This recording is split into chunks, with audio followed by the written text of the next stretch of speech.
Welcome, fellow bookworms, to TBR's Den. My name is Whitney, and today we are going to be doing the Quick to Judge challenge. So this one, I was tagged by Mimi. Of course, Mimi's channel will be linked down below. Really enjoy watching Mimi's videos. She's so funny. So if you haven't checked Mimi out yet, definitely do so. But yeah, she tagged me in this challenge, and it sounds like so much fun. So I definitely wanted to do it. From what I can tell, Mimi was tagged by Renee at Beyond Books.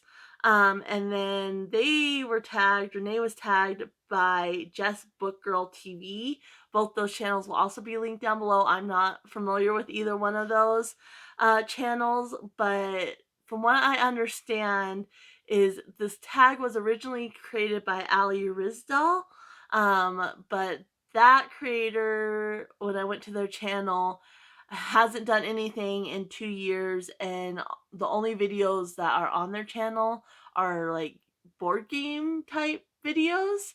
So I'm not entirely 100% sure that's accurate, but following the path backwards, that's what I've gathered. So I will leave that channel link down below, even though there's not a video of this challenge at all. Like I said, Jess Book Girl TV, they brought it back and said that that was the original creator, and then Renee is who tagged Mimi. So this one is kind of different than your normal tags where you're just asking questions. In this one, you need to choose, first you need to choose 5 to 10 books from your unread stacks. It says to avoid sequels, which I understand why. Read the first paragraph of every book, then rank the first paragraphs, and add your highest ranked book to an upcoming TBR. I'm really in the mood for romance. I have, I think, one dark romance over there on my TBR for March. When you're seeing this, it's about to be April, but I have only one romance, and I'm kind of just still in the mood from it from February. So I picked out 5 romances from my shelves. One's on my priority TBR, 2 are new releases, and then 2 are one's been on my shelf for quite a while and is one I really, really want to read. The other one I found at a thrift store. I've only read one book by this author, really enjoyed it.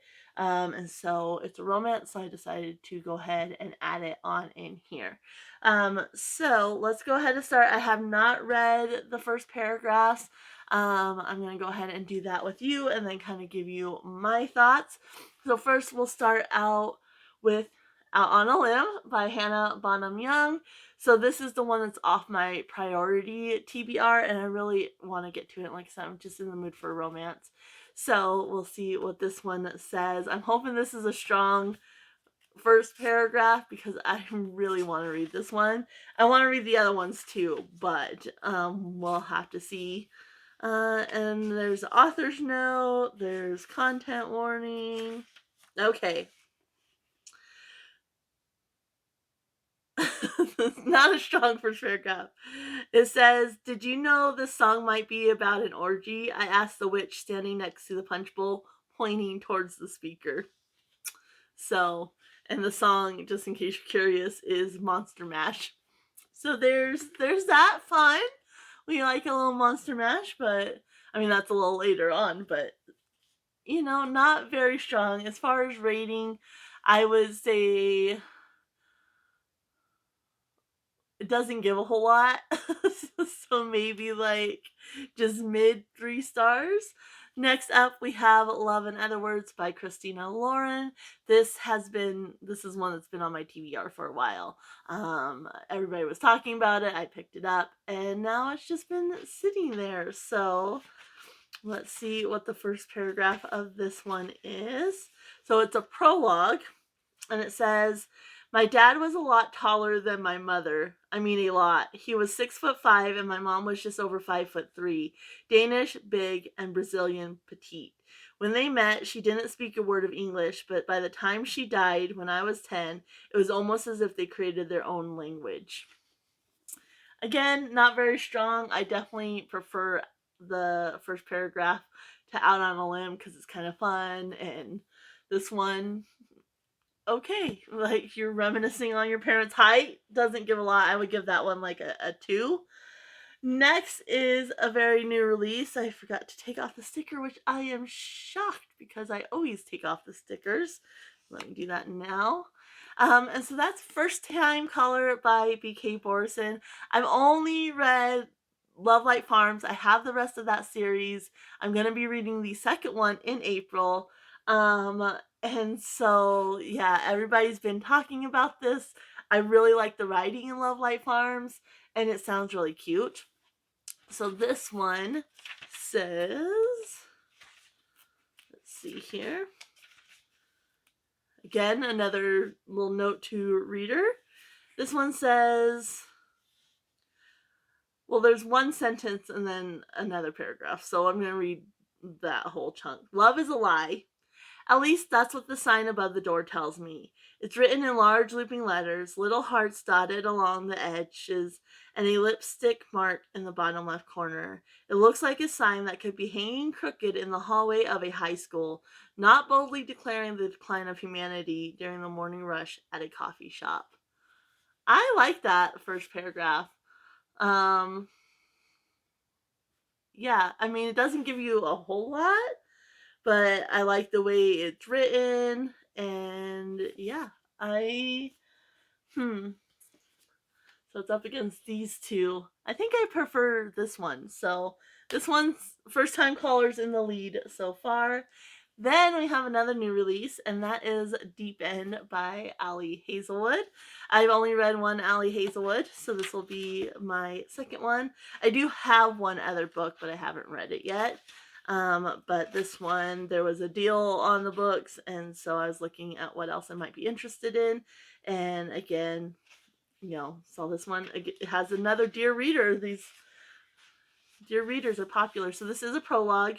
It says, it all starts when Penelope Ross leans in over the restaurant's solid wooden table, lifts her index finger, and declares, 10th circle of hell, you find the love of your life, but the sex is intensely meh. I thought it was going to be something more exciting than that. I honestly still prefer the First Time Caller one. So it's still winning right now.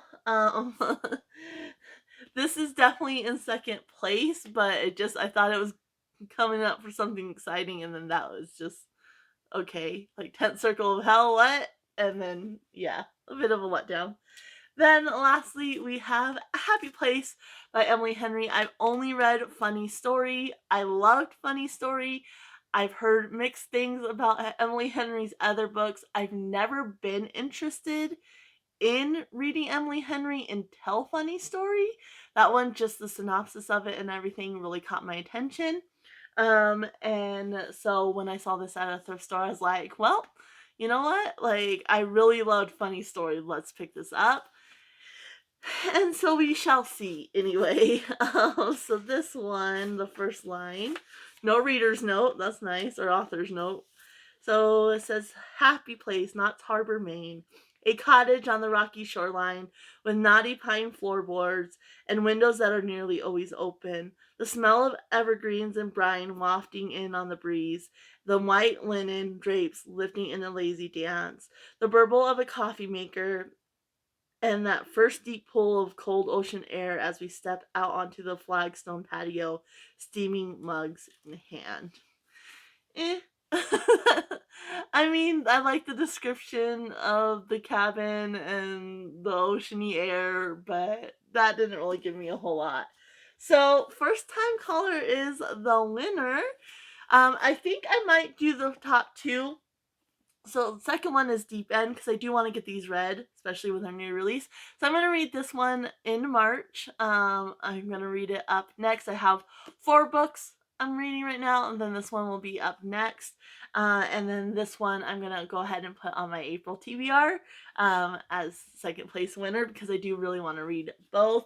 So this one, it says, a hopeless romantic meets a demoralized radio host in this cozy Sleepless in Seattle inspired love story, which I've never seen Sleepless in Seattle. I'm one of the ones that have never seen it. Aiden Valentine has a secret. He's fallen out of love with love, and as the host of Baltimore's romance hotline, that's a bit of a a bit of a problem. But when a young girl calls into the station asking it for dating advice for her mom, the interview goes viral, thrusting Aiden and heartstrings into the limelight. Lucy Stone thought she was doing just fine. She has a good job, an incredible family, and a smart, slightly devious kid. But when all of Baltimore is suddenly scrutinizing her love life, or lack thereof, she begins to question if she's as happy as she believed. Maybe a little more romance wouldn't be such a bad thing. Everyone wants Lucy to find her happy ending, even the handsome, temperamental man calling the shots. But when sparks start to fly behind the scenes, Lucy must make the final decision between the radio sponsored Happily Ever After or the man in the headphones next to her. So that sounds like it's going to be really cute. And I like, you said, I like BK Borison's writing style.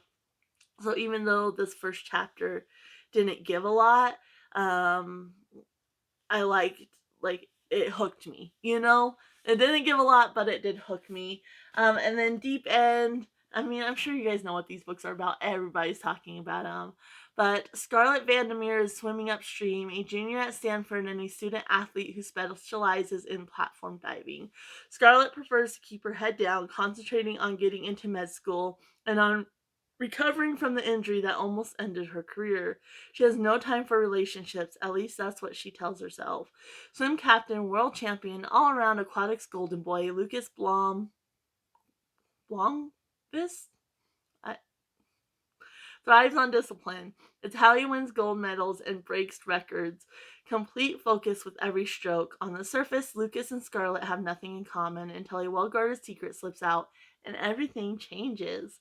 So they start an arrangement, and as the pressure leading to the Olympics heats up, so does the relationship. It was supposed to be just a temporary, mutually satisfying fling, but when staying away from Lucas becomes impossible, Scarlett realizes that her heart might be treading into dangerous water. So yeah, I struggled with his name right there because it's QV, and that threw me off. So anyway, this one I will be reading in March, and I'm actually gonna read it and then give you guys my thoughts on it. And then this one I will just be adding to April's TBR, but I won't be giving you my thoughts in this video because this video is obviously coming out the last day of March, so before April. But you will get my thoughts on this one. So I'm gonna finish up the books I'm reading right now, then jump into this one, and I will give you my thoughts on it in this video. So you'll know right away, of course, because for you guys, it'll be just a second. All right, we are back. We have Anya here today. And I did finish First Time Caller by BK Borison. I ended up giving this one 4 stars. Definitely that first paragraph and the vibes it gave, like the writing style and the vibes, the kind of the anti-love and everything like that. Like definitely that hook and what hooked me kept me interested throughout the story. And I did have a good time with this. The biggest thing with this one is I didn't particularly like Aiden. Like I did, but I didn't, if that makes sense. Like he was not ready for a relationship. Like he has a lot of trauma and he's very emotionally like I don't know the word I'm looking for. Like he unavailable, emotionally unavailable. He's very emotionally closed off. He just and he's never wants a relationship. Like he does not interested in an actual relationship. Like he doesn't want to open himself up to get hurt that way for reasons. And with this one, he kind of knows that, but he obviously is developing feelings for Lucy when they do the show together, and try to find her love essentially. And it's just like it's frustrating because like no, like you shouldn't be in a relationship. And so then he kind of gives in and just decides, well, we'll just have fun. Like she decides she just needs fun, and she realized like he's not. He's said like I'm not the guy for you. Like I can't give you what you want. And so she knows that, but she decides, you know what? I just need to have fun. Like Part of this journey, I think I just need to have fun, and you're the person I want to have fun with. And the thing with this one is the story itself. Like, I like the characters, especially Lucy and her family and that family dynamic. I really enjoyed that. Aiden, like, I felt for him, but it's like you really shouldn't be in a relationship. Like, you need to work on yourself. Like, do some work on yourself, dude, and then but it's kind of a situation like he never wanted a relationship, but he finds himself attracted to Lucy. So you can kind of understand it. So I do understand that, but it was just like that conflict was very repetitive. And it was throughout the whole book, and you don't see a lot of progression in their relationship. So there's like this one scene um, where they end up kind of going out. And so you have that one scene, but mostly it's them in the radio booth, which makes sense, like for the story. But you just get little snippets, so you don't get like full on conversations all the time. And so you're supposed to be seeing this chemistry develop, but you're not really getting that progression at all. And you're just getting this conflict of, oh, he's attracted, but oh, she deserves someone that's not me. And they're trying to set her up on these dates and such. And that goes throughout the whole book. Like, there's a moment at the end too where it comes up again. And so you're like, it's the whole book, this repetitive conflict, and you're not seeing that progression in their relationship, so it's kind of hard to get behind it. um and so that was a little bit frustrating, and I really wish that her family dynamic had been more interwoven in their relationship. Again, you get little moments here and there, like obviously her daughter initially calling in for her to this radio show, and then you get like another scene um where they're kind of together, and then the kind of in the end they play a part as well. But past that, you don't it's not really interwoven together, and I wish that had been a little bit more, because that's her life, like the family and friends. And I wish that had been combined, instead of like it was more his side, like she's going to him and then her life's kind of separate. But I really liked Lucy. Like, I adored her. I liked her family dynamic. I like how, like, yeah, it was exhausting. Like, that's one thing before I met my husband. Like, I didn't like dating. Like, I didn't want to date because I found it exhausting. Like, you're putting on this face and you're trying to figure out how to act, and like you're just never really yourself. And so I didn't really enjoy dating. And so I really kind of resonated with that, and like, why do you have to try so hard? And I enjoyed it, but Aiden was a little bit frustrating, and I did find the plot line, which romance don't always have a strong plot, but there should still be a progression in the romance. And so this one, it was just constant conflict, but repetitively, and you didn't really see any growth or progress in their romance until the end. And the romance didn't even actually progress. Like, they had again that like one little moment, and then you see their banter on the radio show, but there's not actually any progression till the last quarter of the book. And this is 420 pages, so it's a little bit longer. And most romances, you know, I think they work better around the 300-page mark. But this one is a little bit longer. And so, yeah, it just, like I said, that constant conflict, and you're not really seeing any progression in the relationship, where, you kind of know that conflict, and I don't think it needed to be so repetitive. And I would have loved to see a little bit more progression in the relationship. And then, yeah, that conflict kind of resurfaces. But it was just throughout the whole thing. So I did end up giving it 4 stars. Like I said, it wasn't perfect for me, but I really like this writers. I've only read Love Light Farms so far. I'm gonna read the second one in that series in April, and then I'm gonna read one in the summer and then one in the autumn. Um, but I do really like this writer's writing style, and there's definitely easy to get into. The characters are fun and enjoyable. So yeah, overall I had a good time with this. And like I said, I just wasn't sure about Aiden, because he really shouldn't have been in a relationship. He needed to do the work first. But obviously, like, the way this works, like, he wasn't expecting to be attracted to her or anything like that. But it is cute. I've never watched Sleepless in Seattle, so I don't know, any of the references like that might have been in there related to that or anything like that. I will say also, like, if you've been around my channel for a while, I hate pop culture references, and this author does them right. Like, they're not obnoxious. She's not using them as a crutch to kind of build, the story or anything like that. She inserted them in appropriate places. And so I really like that, because it's like, I don't love pop culture references, and I think too many contemporary romance authors just use them as a crutch, and it drives me absolutely bananas. But in this case, they were clever. So yeah, that was First Time Caller. Excuse the dogs. I'm really glad I read it. Even though it wasn't on my TBR, like, I like this challenge. So thank you again, Mimi, because this was a great challenge.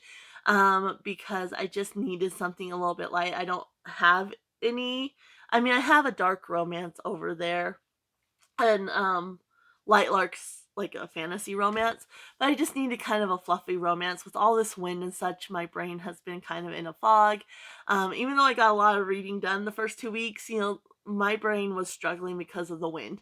And so I really just needed something light and quick, and this challenge was the perfect opportunity to do that and get in just a nice romance in there, and it was perfect. Like, I really enjoyed, I read it over 4 days, and each night I just kind of read a little bit at bedtime, and it was what I needed for sure. So thank you again, Mimi. Again, if you haven't checked out Mimi's channel, it'll be linked down below. Definitely go check her out. As far as who I'm gonna tag, I think I'll do Sarah at Sarah Hart's Books. Again, these channels will be linked down below. I'm gonna do Mars at Somber Honey Reads, I believe is Mars's channel. And then I think I will do Kelly at Bookish Kelly as well. So their channels will be linked down below. Definitely go check them out. And yeah, that's who I tag. Of course, if you're interested in doing this challenge, feel free and consider yourself tagged. But I'm going to go ahead and leave you here. I would love to know if you're interested in this book, or if you've already read it, what your thoughts were, if you agree with me at all. Otherwise, if you just want to let me know you were here, and to help support the channel by commenting, you can leave a rabbit or any type of animal emoji down in the comments below. I'm going to go ahead and leave you guys here. Happy reading, everyone. Bye.